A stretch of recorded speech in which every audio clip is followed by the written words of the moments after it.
एक मित्र ने पूछा है, महावीर रास्ते से गुजरते हैं और किसी प्राणी की हत्या हो रही हो तो महावीर क्या करेंगे?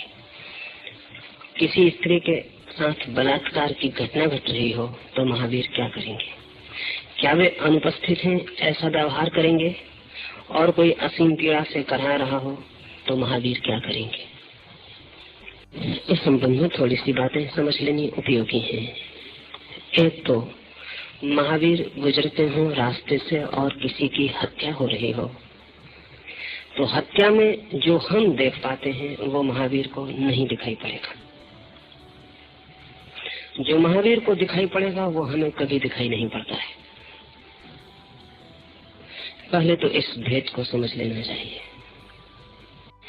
जब भी हम किसी की हत्या होते देखते हैं तो हम समझते हैं कोई मारा जा रहा है। महावीर को ये नहीं दिखाई पड़ेगा कि कोई मारा जा रहा है, क्योंकि महावीर जानते हैं कि जो भी जीवन का तत्व है वो मारा नहीं जा सकता, वो अमृत है। दूसरी बात, जब भी हम देखते हैं कि कोई मारा जा रहा है तो हम सोचते हैं मारने वाला ही जिम्मेवार है। महावीर को इसमें फर्क दिखाई पड़ेगा।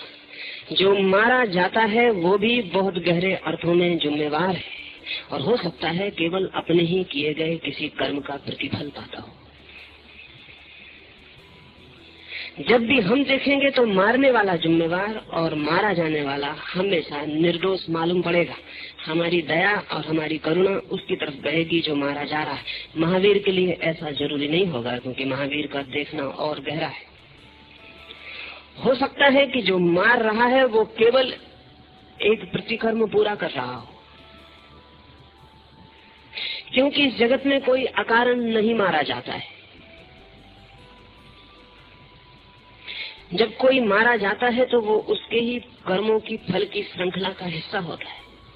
इसका यह अर्थ नहीं है कि जो मार रहा है वो जिम्मेवार नहीं है, लेकिन हमारे और महावीर के देखने में फर्क पड़ेंगे।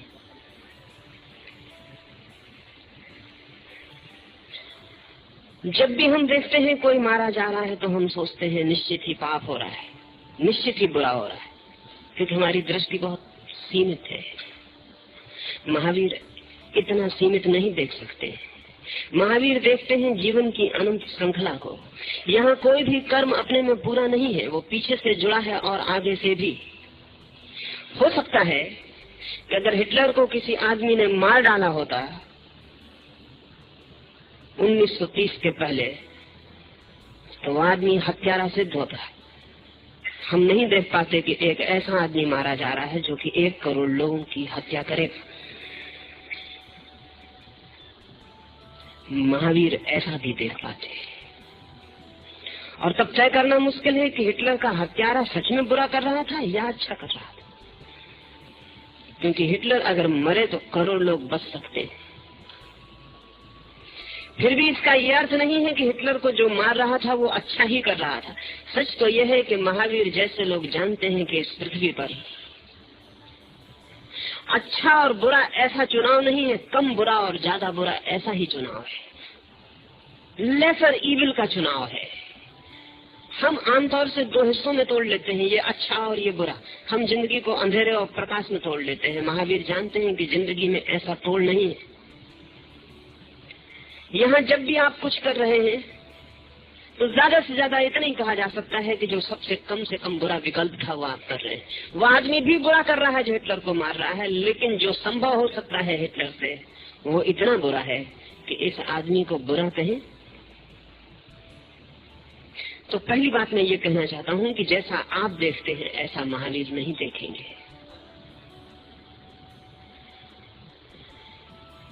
इस देखने में ये बात भी जोड़ लेनी जरूरी है कि महावीर जानते हैं कि इस जीवन में 24 घंटे अनेक तरह की हत्या हो ही रही है।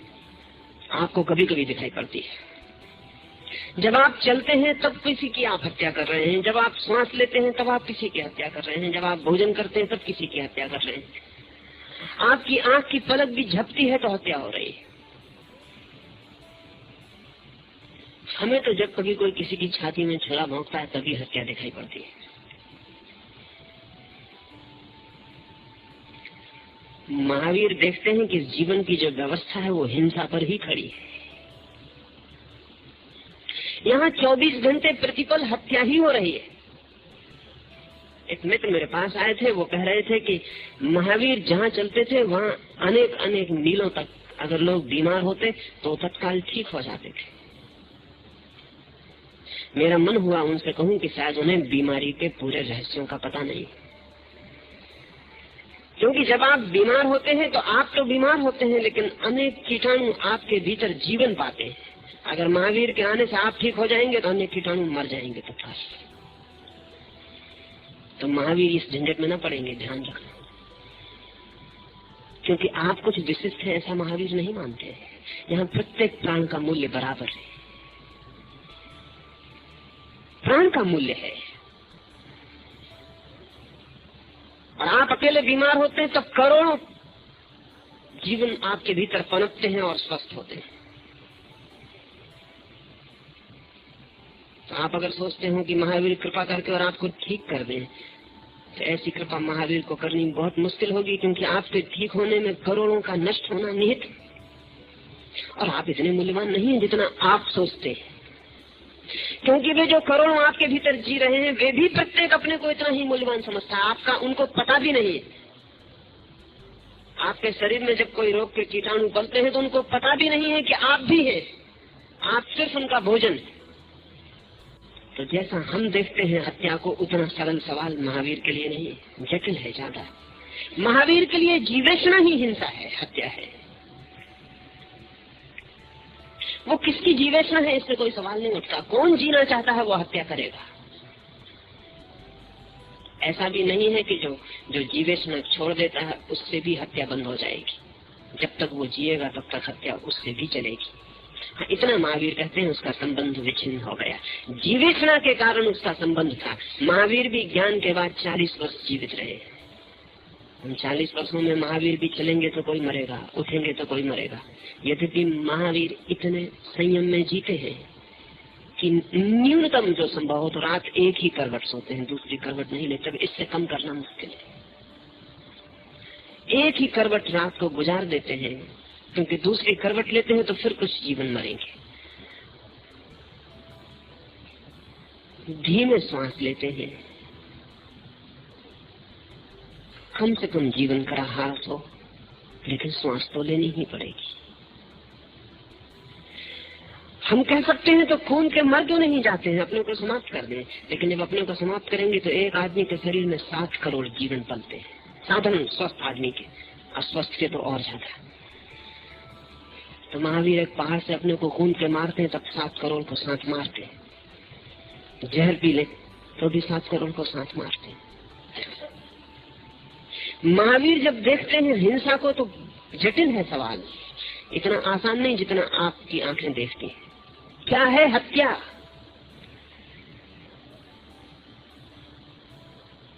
कौन सी चीज हत्या है? महावीर के देखे तो जीवन को जीने की कोशिश में ही हत्या है, और जीवन को जीने में हत्या है। हत्या प्रतिपल चल रही है, और प्रत्येक जीना चाहता है, इसलिए उसे जब उस पर हमला होता है तब उसे लगता है हत्या हो रही, बाकी समय हत्या नहीं होती। अगर जंगल में आप जाके शेर का शिकार करते हैं तो वो खेल है, और शिकार शेर आपका करे तब शिकार नहीं कहलाता, वो तब वो हत्या है। तब वो जंगली जानवर है और आप बहुत सभ्य जानवर है। और मजा ये है कि शेर आपको कभी नहीं मारेगा जब तक उसको भूख न लगी हो, और आप तभी उसको मारेंगे जब आपको भूख न लगी हो, पेट भरा हो। कोई भूखे आदमी जंगल में शिकार करने नहीं जाते हैं, जिनको ज्यादा भोजन मिल गया है, जिनको अब पचाने का उपाय नहीं दिखाई पड़ता है, वो शिकार करने चले जाते हैं। शेर तो तभी मारता है जब भूखा हो, अनिवार्यता हो। मैंने सुना है कि सर्कस में एक नया प्रदर्शन शुरू किया था, एक भेड़ को और एक शेर को एक ही कटघरे में रखने का, मैत्री का। लोग बड़े खुश होते थे, देख के चमत्कृत होते थे कि शेर और भेड़ गले मिला के बैठे हुए। जैनी देखते तो बहुत ही खुश होते, वो भी अपने चित्र बनाए बैठे हुए हैं, शेर और गाय को साथ बिठाला हुआ है।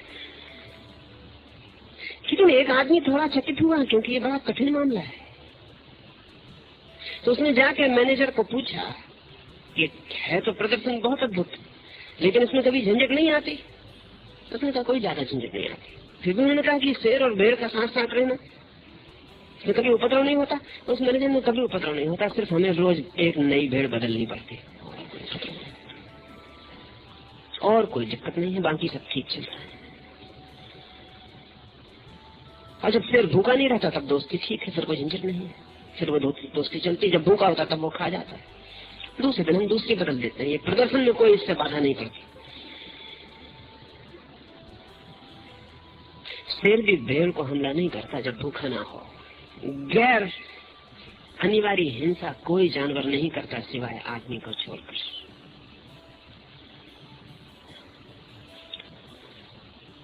लेकिन हमारी हिंसा हमें हिंसा नहीं मालूम पड़ती, हम उसे नए नए नाम और अच्छे अच्छे नाम दे देते हैं। आदमी की हिंसा ना हो, फिर आदमी के साथ भी सवाल नहीं है, उसमें भी हम विभाजन करते हैं। हमारे निकट जो जितना पड़ता है उसकी हत्या हमें उतनी ज्यादा मालूम पड़ती है। अगर पाकिस्तानी मर रहा है तो ठीक है, हिंदुस्तानी मर रहा हो तो तकलीफ होती।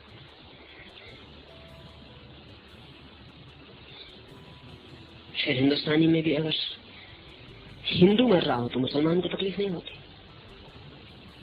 मुसलमान मर रहा हो तो जैनी को तकलीफ नहीं होती, जैनी मर रहा हो तो हिंदू को तकलीफ नहीं होती, और निकट हम खींचते चले आते। दिगंबर मर रहा हो तो श्वेतांबर को कोई तकलीफ नहीं होती, श्वेतांबर मर रहा हो तो दिगंबर को कोई तकलीफ नहीं होती, फिर और हम नीचे निकल आते हैं और गच्छ। फिर आपके परिवार का कोई मर रहा हो तो तकलीफ होती है, दूसरे का कोई परिवार का मर रहा हो तो सहानुभूति दिखाई जाती है, होती तक नहीं। फिर वहां भी अगर आपके ही ऊपर सवाल आ जाए कि आप बचो कि आपके पिता बचे, तो पिता को मरना पड़ेगा।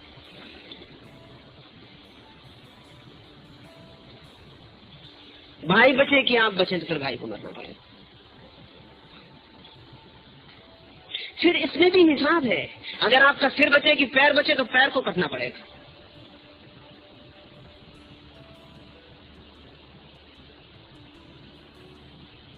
मुल्ला नसरुद्दीन के गांव में एक सैनिक आया हुआ है, वो बहुत अपनी बहादुरी की बातें कर रहा है काफी हाउस में बैठकर। वो कह रहा है कि मैंने इतने सिर काट दिए, इतने सिर काट दिए।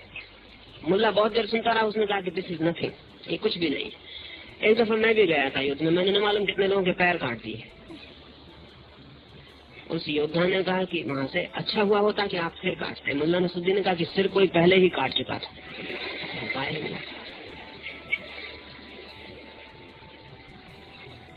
न मालूम कितनों के पैर काट के हम घर आ गए, कोई जरा सी खरोच भी नहीं लगी। तुम तो काफी पिटे पटे मालूम पड़ते हो। तो आपको इकोनॉमी वहां भी करनी पड़ेगी। अगर सिर और पैर का सवाल आपके कटने का उठे तो पैर को कटवा डालिएगा, क्या करिएगा। मैं हूं केंद्र सारे जगत का, अपने को बचाने को मैं सारे जगत को दांव पे लगा सकता हूँ। यही हिंसा है, यही हत्या है। महावीर इतना व्यापक देखते हैं, उस पर्सपेक्टिव में, उस परिप्रेक्ष्य में आपको जो हत्या दिखाई पड़ रही है वो महावीर को दिखाई पड़ेगी, ऐसी ही दिखाई पड़ेगी। इतना तो तय है कि ऐसी दिखाई नहीं पड़ेगी। और ये तो साफ ही है कि आपको वैसी नहीं दिखाई पड़ सकती जैसी महावीर को दिखाई पड़ेगी। इसलिए महावीर के लिए प्रश्न बहुत जटिल है। किसको आप बलात्कार कहते हैं? रास्ते पर बलात्कार हो रहा, किसको आप बलात्कार कहते हैं? पृथ्वी पर 100 में 99 मौके पर बलात्कार ही हो रहा है, लेकिन किसको आप बलात्कार कहते हैं? पति करता है तो बलात्कार नहीं होता है, लेकिन अगर पत्नी की इच्छा ना हो तो पति का किया हुआ भी बलात्कार है। अब कितनी पत्नियों की इच्छा है, कभी पत्नियों ने पूछा है? बलात्कार का अर्थ क्या है? कानून ने संज्ञा दे दी कि ये बलात्कार नहीं है तो बलात्कार नहीं है। समाज ने सेंक्शन दे दिया तो फिर बलात्कार नहीं है। बलात्कार है क्या? दूसरे की इच्छा के बिना कुछ करना ही बलात्कार है। हम सब दूसरे की इच्छा के बिना बहुत कुछ कर रहे हैं। सच तो यह है कि दूसरे की इच्छा को तोड़ने की ही चेष्टा में सारा मजा है। इसलिए जिस पुरुष ने कभी बलात्कार कर लिया किसी स्त्री से, वो फिर किसी स्त्री से प्रेम करने में और सहज प्रेम करने में आनंद न पाएगा, क्योंकि जबरदस्ती से वो जो अहंकार की तृप्ति होती है वो सहज नहीं होती। अगर आप किसी आदमी से कुश्ती लड़ रहे हैं, वो अपने आप गिर कर लेट जाए, कहे बैठ जाओ मेरी छाती तो हम हार गए, तो मजा चला गया। जब आप उसको गिराते हैं, बड़ी मुश्किल से गिराते हैं, जितनी मुश्किल पड़ती है उसे गिराने में, उसकी छाती पे बैठ जाने, उतना ही रस पाते हैं। रस किस बात का है? रस विजय का है। इसलिए तो पत्नी में उतना रस नहीं आता जितना दूसरे की पत्नी में रस आता है, क्योंकि दूसरे की पत्नी को अभी भी जीतने का मार्ग है। अपनी पत्नी जीती जा चुकी, टेकन फॉर ग्रांटेड, अब उसमें कुछ मतलब है नहीं। रस क्या है? रस इस बात का है कि मैं कितनी विजय के झंडे गाड़ दूं, चाहे वो कोई भी आयाम हो, चाहे काम वासना हो, चाहे धन हो, चाहे पद हो। जहां जितना मुश्किल है वहां उतने अहंकार को जीतने का उपाय है, वहां अहंकार उतना विजेता होकर बाहर निकलता है। अगर महावीर से हम पूछें, गहरे में हम समझे, तो जहां जहां अहंकार चेष्टा करता है वहीं वहीं बलात्कार हो जाता है। वो बलात्कार अनेक रूपों में, लेकिन फिर भी हम जो देखेंगे, हम सदा ऐसा ही देखेंगे कि अगर एक व्यक्ति किसी स्त्री के साथ रास्ते पे बलात्कार कर रहा हो तो सदा बलात्कार करने वाला ही जिम्मेवार मालूम पड़ेगा। लेकिन हमें ख्याल नहीं कि स्त्री बलात्कार करवाने के लिए कितनी चेष्टाएं कर सकती है, क्योंकि अगर पुरुष को इसमें रस आता है कि वो स्त्री को जीत ले, तो स्त्री को भी इसमें रस आता है कि वो किसी को इस हालत में ला दे। किरगार्ड ने अपनी एक अद्भुत किताब लिखी है, डायरी ऑफ ए सेड्यूसर, एक व्यभिचारी की डायरी। उसमें किरगार्ड ने लिखा है कि वो जो व्यभिचारी है, जो डायरी लिख रहा है, काल्पनिक कथा है, वो व्यभिचारी जीवन के अंत में ये लिखता है कि मैं बड़ी भूल में रहा, मैं समझता था मैं स्त्रियों को व्यभिचार के लिए राजी कर रहा हूँ, आखिर में मुझे पता चला कि वो मुझसे ज्यादा होशियार थे, उन्होंने ही मेरे साथ व्यभिचार करवा दिया। They seduced me, their technique was negative, इसलिए मुझे भ्रम बना रहा। कोई स्त्री कभी प्रस्ताव नहीं करती किसी पुरुष से विवाह करने का, प्रस्ताव करवा लेती है पुरुष से ही। इंसान सब करती है कि वो प्रस्ताव करे, प्रस्ताव करती नहीं। वो स्त्री और पुरुष के मन का भेद है। स्त्री के मन का ढंग बहुत सूक्ष्म है। आप देखते हैं कि अगर एक आदमी जा रहा है और एक स्त्री को धक्का मार दे तो फौरन हमें लगता है इसने गलती किया, और वो स्त्री घर से पूरा इंतजाम करके चली कि अगर कोई धक्का न मारे तो उदास लौटेगी। धक्का मारे तो भी चिल्ला सकती है, लेकिन चिल्लाने का कारण जरूरी नहीं कि धक्का मारने पर नाराजगी है। चिल्लाने का 100 में 99 कारण ये है कि बिना चिल्लाए किसी को पता नहीं चलेगा कि धक्का मारा गया। पर ये बहुत गहरे में है, उसको भी पता ना हो, इसकी पूरी संभावना है। क्योंकि स्त्रियां जितने बंधन के और जिस व्यवस्था से निकल रही है, वो धक्का मारने के लिए पूरा का पूरा निमंत्रण, उस निमंत्रण में हाथ उनका है।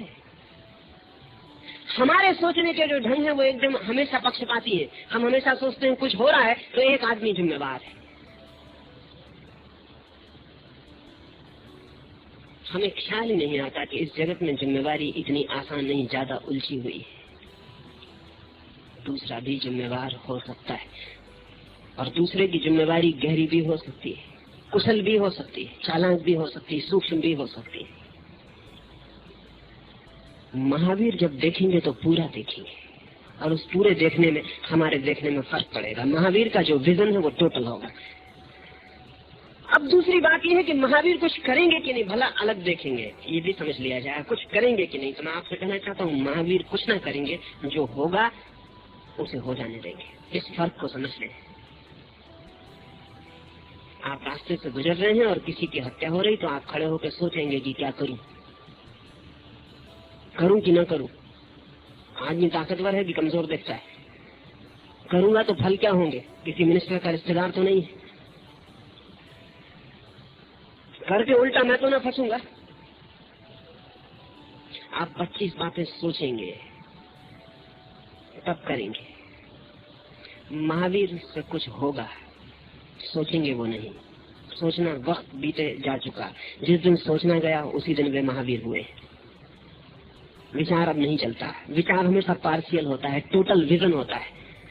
विचार हमेशा पक्षपाती होता है, दृष्टि दर्शन पूर्ण होता है। महावीर को एक स्थिति दर्शन में दिखाई पड़ेगी, फिर जो हो जाएगा वो हो जाएगा। महावीर लौट के भी नहीं सोचेंगे कि मैंने क्या किया, क्योंकि उन्होंने कुछ किया नहीं। इसलिए महावीर कहते हैं पूर्ण कर्म का बंधन नहीं बनता, टोटल एक्ट, कोई बंधन नहीं लाता। कुछ उनसे होगा कि नहीं होगा, लेकिन इसे हम प्रिडिक्ट नहीं कर सकते, इसे हम कह नहीं सकते कि वो क्या करेंगे। महावीर भी नहीं कह सकते पहले से कि मैं क्या करूंगा। उस सिचुएशन में, उस स्थिति में महावीर से क्या होगा, इसके लिए कोई प्रोटेक्शन, कोई ज्योतिषी नहीं बता सकता।